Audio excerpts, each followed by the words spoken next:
Disney Plus's animated Diary of a Wimpy Kid movie has officially been released. And I put that in quotes because this is only 58 minutes. Including the long-ass Disney Plus credits, which includes every actor who did all the dubbing for every country. So technically it's about 50 minutes, including almost 10 minutes of credits. So, yeah, it's about as long as an episode of an MCU TV series. And I was really looking forward to this because the first 3 Diary of a Wimpy Kid movies I really like. I think they're really good, and they have been getting kind of a following recently. It just seemingly out of nowhere. The 4th one, everyone knows it's garbage. Everyone knows it's terrible, but... So that left room, after the scars of the long haul, did leave room for a reboot. And an animated one seemed like a no-brainer to have the same character designs and a 3D version of the art style from the books. So, this seemed like an interesting idea. And apparently they've already got a sequel in the works. Roderick Rules is supposed to come out next year, and I have a feeling Disney's going to milk this for all it's worth, so they'll probably get through every single one of the books, although have one a year, maybe, I don't know. These things are only 50 minutes long, they could probably get 2 a year out.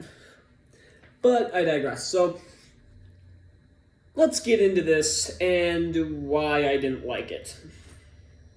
I didn't like this at all. It's not as bad as The Long Haul. Very few book-to-movie adaptations are as bad as The Diary of a Wimpy Kid, The Long Haul, but this one was pretty bad, and some of it comes down to the aforementioned runtime.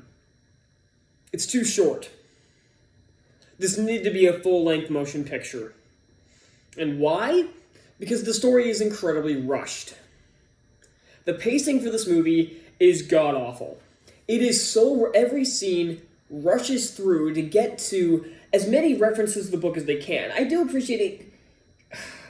I would say it did and didn't stay true to the book, because Jeff Kinney himself, who has written the entire series, wrote the screenplay for this. So, and he makes a pretty good case, and he backs up my case of why I don't like that Rick Riordan is having such a close hand in the Percy Jackson TV series. If it's anything like this, we're in for a rough show. So, yeah, this movie cuts out major plot elements. Now, I defend movie adaptations that change or cut stuff out if it's warranted, or if they're going to make a huge change, at least make it a lateral move. Don't make it stupider. I mentioned this in my Injustice review, that the change in Percy Jackson, because I already mentioned it, might as well bring it up, that the change from the St. Louis Ark to the Nashville Parthenon was a lateral move. It didn't really change anything. It was just a different location. I think the Parthenon worked better because the ancient Greek theme. Or in the Maze Runner, changing the puzzle of the maze. Given the 2-hour runtime it had, instead of this long book to stretch everything out, it was a good lateral move. It wasn't worse. Whether it was better is debatable, but it wasn't a worse idea. It was a good idea that they adapted into the screen. So, but this one, it cuts out things that are just mind-boggling. Entire characters are cut. Where is Patty Farrell? Yeah, she's not in this. It'd be the equivalent if... I know a lot of people complained in Percy Jackson that they cut out Nancy Boba Fett. Had she been in the film, she would have been there for about a minute and a half, tops. Patty Farrell, she was in quite a bit of the original movie. Why? Because she was a very integral part of the story. It'd be like if they had cut Clarice from Sea of Monsters. They did it in Lightning Thief, sure, but she wasn't around the entire story. She was only around for the first quarter of the book. Patty Farrell's around the entire story, and is in the last scene of the movie, for God's sake. So, it'd be like if they cut Clarice from Sea of Monsters. That's what it did here. Why would you cut this integral character? Also, another character who was probably one of my favorites in the original trilogy. Where is Coach Malone? That guy is awesome. Where is he? They do the same thing. They have this one coach that shows up, has 3 lines, and the actor couldn't be bothered to actually give any vocal inflections, just kind of read his lines and called it a day. So yeah, Chirag Gupta is not with Greg and Rowley, like, at any point. He's now the friend that Rowley hangs out with after he and Greg go their separate ways, instead of, I want to say the kid's name was Colin in the original? I don't know, something like that. But they replace it with Chirag Gupta. The point, what is it? They make Fregley extra creepy here. Like, yeah, he's supposed to be creepy in the original movie and the book, but the movies, they develop him, and by the third movie, he's no more weird. He's not much weirder than the other three in the gang. He's around a lot more, and he acts more normal by the third film. The first one, yeah, he's kind of weird, but there's a level of nuance to it. Even just a minuscule amount. This one is terrifying. It's always got a warped camera angle, and his dialogue is overly creepy. Like, way more than the book or the film, the original film. Roderick's barely in this. I'm serious. Who's one of the pretty much people's favorite character in the original trilogy, and in the books too. His only purpose in this, the only thing he does, is he gives that damn he gives him that pep talk before middle school, and I don't think he shows up again after that. Like, even when they go off to Halloween, he doesn't give them the horror talk about the, I guess in this one it's Snake Road, I guess, and there's supposed to be like a half-man, half-goat out there, I guess. Okay, they mentioned that Roderick said that, said this little fairy tale, I guess is how Greg puts it, but we don't see him tell him any of this because he's already gone by the time the scene starts. He's at a party already. And yeah, he was leaving to a party in the original film, but he's already gone by the time the scene starts. Other than that one scene in the beginning, he's not around at all. The dad's the same thing. They got a really good actor to play him, and he has all 5 lines. I'm serious. He's not around at all. The mother is around the most. Great. I don't really like that character in the book, or she was more tolerable in the films than she was in the book. But she's just kind of the stern parent who gets on Greg's case constantly, and it's just boring. Manny, I hate Manny in every version. I hate him in the books, I hate him in the original 4 films, all of them, and I hate him here too. He's annoying. Rowley is just odd. What the hell happened here? They turned him into some socially awkward kid who freaks out at everything. He becomes Sheldon Cooper, really. No, he's even worse than Sheldon Cooper. Because the second they walk into the building, in the original film, I don't think Greg's with Rowley in the original film where I think about it, but that's the first time we meet Rowley is at school in the original movie, and in the book as well, I think. And I think he's wearing this stupid serape, is that what it's called? From I think it was India, like some foreign country. And he gives not one crap about what everybody else is thinking. Here, they walk in together. That's fine. A change that's just fine. That was fine.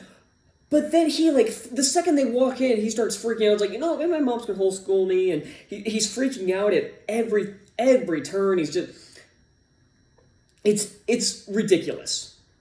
So, and Greg's an asshole. They're...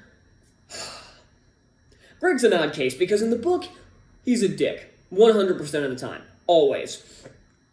In the movies, they have him grow. He's a douchebag in most of the first film, but then he grows into a much nicer person, and those traits carry over in the next 2 films. They're eradicated in the 4th one, but that one I'm not even sure that one's canon. But whatever. In this one, it fluctuates so quickly. There'll be a scene where he acts like a complete jerk. Then in the next scene, he's supposed to be this sympathetic character. It's okay if you have him grow, but you gotta have him grow. You can't have it keep fluctuating like this. Go up like this, not like this. Is that all the characters? I think that's all the characters. It's gotta be all the characters. The teenagers that chase them are entirely stupid in this. They just happen to come across them. It's like, in the original, in both the book and the original film, I know I'm making a lot of comparisons, like I talk about, oh, you can make changes, but all these changes are worse, so I feel like I have to talk about them. Like, they're just douchebags. They, like, spray water at them and Riley blocks it with the shield. That's the same thing here, but it's a different scenario, which I'll get into in a second. And they stop and actually go chase them because Greg threatens to call the cops because he saw the plate number and he can call the cops for, I guess that'd be assault. Like that could count as assault, I guess. But in this one they stop because they want to take their candy. How old are these guys? What? Also, another change I want to bring up is that Rowley and Greg bring Manny trick-or-treating with them, and they, like, use him to get a ton more candy, and I'll explain why in a bit when I talk about, like, the extras, I guess, the extra characters in this, but I'll get into that in a second. How fucking old are these guys? Like, I don't care that they brought Manny along. Manny sleeps the entirety of this, just sleeping, like, on Greg's head or something. Like, I don't know how he's staying on there while they're running, but... And then they shoot them with the fire extinguisher, I think, they just happen to have that, and Rowley blocks with the shield, and then they run for the hills, and instead of this one in the original where Greg accidentally, like, cuts off, this really messes up the side of their car with, like, a weed whacker or something. In this one, they're chasing them, and they run over a pointy rock and blows the tire, and they blame them for that because they're one-dimensional shitbags. Way to make that worse. So, now, something else I wanted to talk about that I mentioned before is that every character in this treats Greg like shit. Whether it's warranted or not. I'm serious. People who don't even know, like, I'm not even just talking about, like, ignoring him or, like, the lunch table thing. That's, like, a running thing in both the book and both these films, is that Greg can't, like, sit at a table during lunch because, well, he's the scrawny kid who can get pushed around. But it is not only just that, comes down to physical abuse at points. Because the animation, when it comes to all this stuff, is so... They fully take advantage that it's animated because it's so over the top that it becomes ridiculous. Like, people will just shove him into walls for no reason, and especially another point, talking about the animation, when Greg throws the football and it hits the front tire and flips Riley flips off, and the result he, like, it's grounded in reality a bit more, so he just kind of flies off. Sure, this one, he flies, like, 30 feet in the air. That should not have just resulted in the broken wrist. That should have ended up with probably a broken everything. Because he landed flat on his back. He should probably have a fractured collarbone or shoulder blade or something, not just a broken arm. For how freaking high he flew. And yeah, it's just like everybody treats Greg like shit even when he does nothing to them. So yeah, that's that. And there are entire scenes that are entire iconic scenes that are either ruined or cut out entirely. Like the safety patrol stuff is gone. The wrestling stuff is gone. The class favorites are gone. Are you kidding me? This was one of the most integral parts of the story, is that he was trying to become a class favorite. And that's just gone. And Roderick's band is never mentioned. He has the loaded diaper van, but that's it. And then there's the cartoonist. Now, this scene does follow the book a bit closer than the movies do, but the movie did it to cut down on time a bit more. It's closer to the book in some ways in this version, but I'll get to that in a second. In this one, Greg does initially win the cartoonist, and then the librarian, like, censors his thing, not because it wasn't, like, any swear words or anything, but if you read the book, you know what I mean. He was, I think it was supposed to be, like, he was slightly poking fun at a teacher, and then they just made it retarded. So, he quits, and then Rowley gets the job with his Zooey Mama comic. Now, something that pissed me off so bad I had to pause the movie while watching it is that Greg is the one who comes up with the Zooey Mama gag, doesn't like it, like puts it aside. Rowley likes the gag and takes it to use it for his own comics.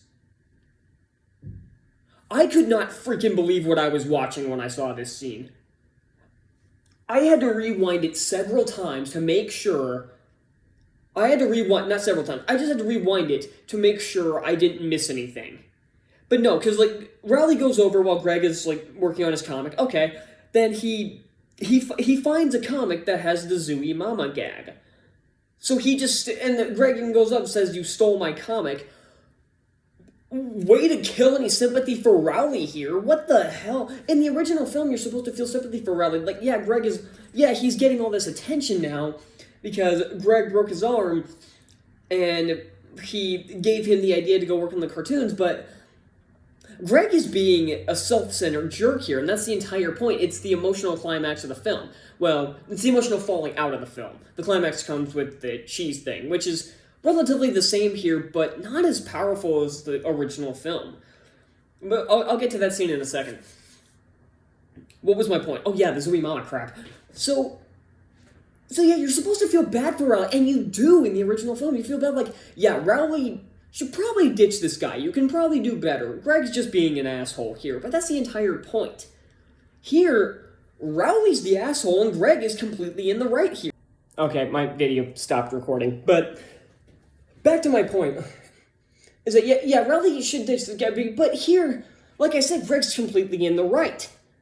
Rowley stole his idea. Whether he threw the idea away or not, he didn't earn his spot on the doing the cartoon because Greg's the one that wrote it, and he just took it. So I no longer feel sympathy for this guy. Why should I? He's an asshole. So that just boggled my mind. I could not believe that. I can't believe I was watching that. Now, is there anything this film does well? I'm trying to think, actually. The animation looks fine, but again, it goes really over the top whenever. Because it's like they wanted to abuse Greg as much as possible. Like, people will, like, shove him around, like I said, just shove him into walls or just do some. Just completely physically abuse him. And like I said, with the what do they call it? Rumble Trike, whatever the frick it's called. And one thing I will note is the ending of this. Oddly enough, both this and the original film changed the ending. Like, I believe in the original, Rowley ended up eating the entire thing. And then they left. I don't know what they were going to make Greg do in that scenario, but whatever. And it's just gone. And Greg tells people he threw it away, which is why he has the cheese. But in the film, like, him and Rowley are both still there. Rowley only had to take a bite out of it in both these versions. But where they differ, and of course Greg, like, everybody thinks Rowley ate it, like, obviously, but Greg says, no, I did. But where the two differ is, in the original, Greg gives this big speech about who cares about popularity, who cares about all this, who cares about this stupid cheese, it's all, I don't know what the word, it's all bullshit, essentially. And that was mostly driven by an original character from that film, Angie, played by Chloe Grace Moretz. She was not in the book, but she was in the film, and she was just kind of the moral anchor. I don't know why she wasn't in the sequels. I honestly would have liked to see her in the sequels, or at least give a throwaway line, like she moved away or something. Just, okay, way to chuck out a good talent, but not the point. But in this one, it says, no, I ate it, so what? And that's it. Just, I did, so what? Everything in this film is half the energy of the original film. Disney has been making live-action remakes of animated classics that are half the energy, half the effort, and have, like, no thought or care into them most of the time. With very few exceptions. Like, I still love Aladdin, I still love Jungle Book, but Like ones like Beauty and the Beast, Alice in Wonderland, Maleficent, Lion King, Mulan. All of these are, again, half the energy, half the effort. This time, Disney made an animated remake of a live action cult classic. It's not really a classic, it's a cult classic, I guess, because it wasn't really liked when it came out, but it's gained more of a cult following. Similar to something like The Black Cauldron, but Diary of a Wimpy Kid is far superior to Black Cauldron. But this time, half the effort, half the energy, half just everything. The cast isn't as good. I think the kid who plays Rowley is just an odd choice. Like, again, the guy who plays the dad is, I can't think of his name. I know it's like Chris something. It starts with a D, but his name is too long for me to pronounce. You can go look it up and try to pronounce it for yourself. But Brady Noon does fine as Greg. Like the dad is played by a good talent, but not utilized. The mom's voice actress is fine. Roderick's his voice is a little too high pitched, but I can see it working. Hopefully they do, and they better do more with him in Roderick Rules, because wow, did they screw the pooch with that one? Oh man, this hurt. This hurt a lot more than I was anticipating. Like after I finished the movie, I'm like, wow, that sucked. But I got angry. I got legitimately angry. Like, oh man, this. I'm contemplating whether or not it'll even make the. It probably won't make the top 10 worst of the year, because right now the 10 spot is Dear Evan Hansen, and I'd much rather. This is much shorter than Dear Evan Hansen, so it's less infuriating. It might clinch an honorable mention. Might. This is still better than Home Sweet Home Alone.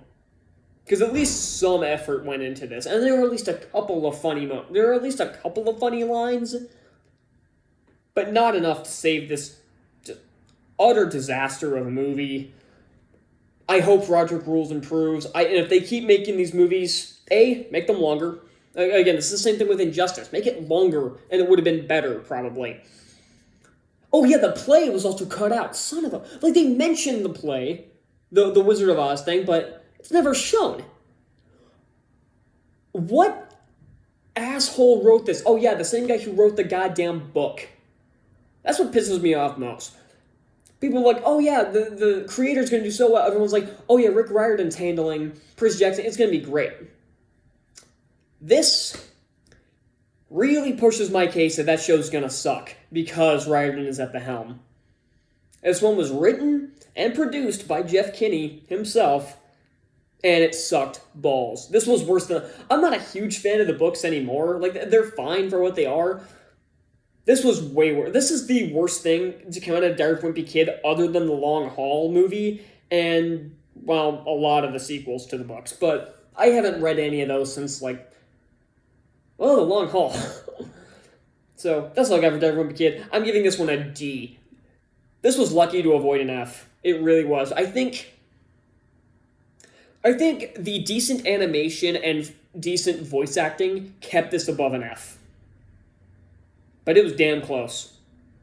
Thank you all so much for watching, and what did you think of the Diary of a Wimpy Kid films, and especially this one? I'm going to be doing a ranking of these soon, probably within the next few days, actually, but I wasn't planning to get this review out before Resident Evil Welcome to Raccoon City, but I needed to rant.